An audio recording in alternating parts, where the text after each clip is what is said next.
Kevin Ford now deploying the drag chute. 14 days after its liftoff from the Kennedy Space Center in Florida, Nose gear touchdown. Space Shuttle Discovery made a safe return to Edwards Air Force Base, California, carrying with it the crew of STS-128. We're very happy to be back on land here in California. We wish we could have gone to Florida today. Got to see our families down there, but it just didn't work out with the weather. STS-128 delivered to the International Space Station the Leonardo Multi-Purpose Logistics Module, a pressurized moving van of sorts. The MPLM carried an array of racks, science and living equipment, and the Combined Operational Load-Bearing External Resistance Treadmill, or COLBEAR. During 3 spacewalks, astronauts Danny Olivas, Nicole Stott, and Christer Fuglesang replaced experiments outside the European Space Agency's Columbus laboratory and swapped out a new tank of ammonia coolant for an empty one. Joining Olivas and Fuglesang as returning members of Commander Rick Sturco's crew were pilot Kevin Ford and mission specialists Pat Forrester and Jose Hernandez.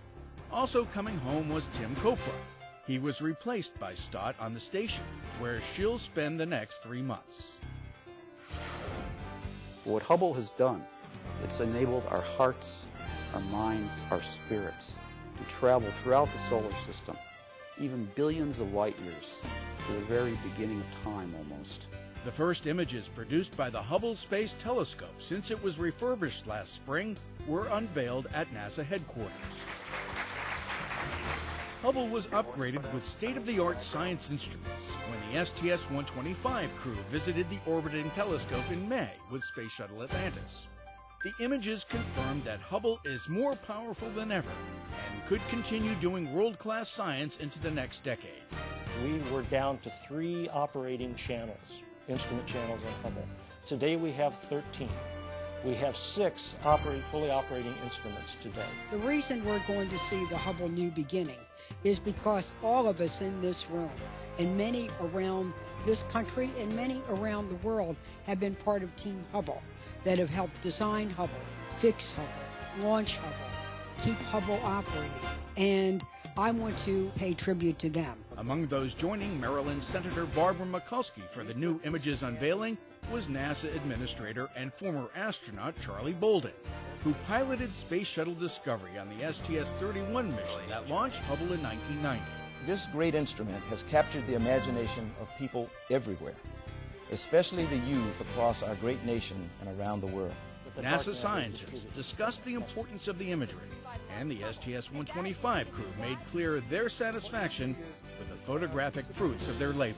We're fully confident the camera is working as it was intended to work, and we're eagerly looking forward to see what other astronomers are going to do with it over the next 5 years.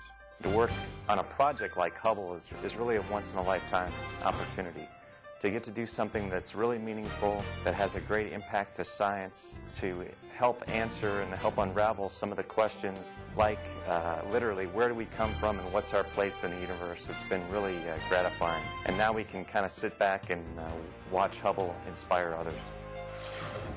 There are all kinds of things that you can do that are considered service. NASA Administrator Charlie Bolden visited a D.C. school in support of National Day of Service and Remembrance.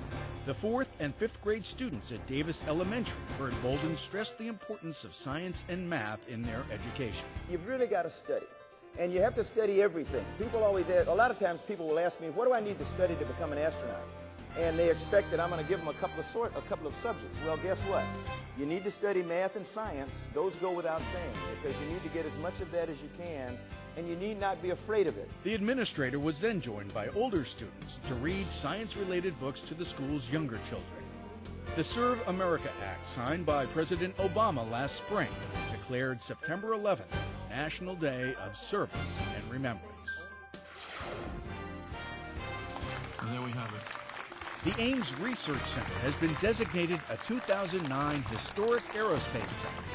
The nonprofit technical society, the American Institute of Aeronautics and Astronautics, bestowed the honor, citing the center's role in making atmospheric flight and space exploration possible. Since our founding in 1939, we've played a vital role in all parts of aerospace and space research.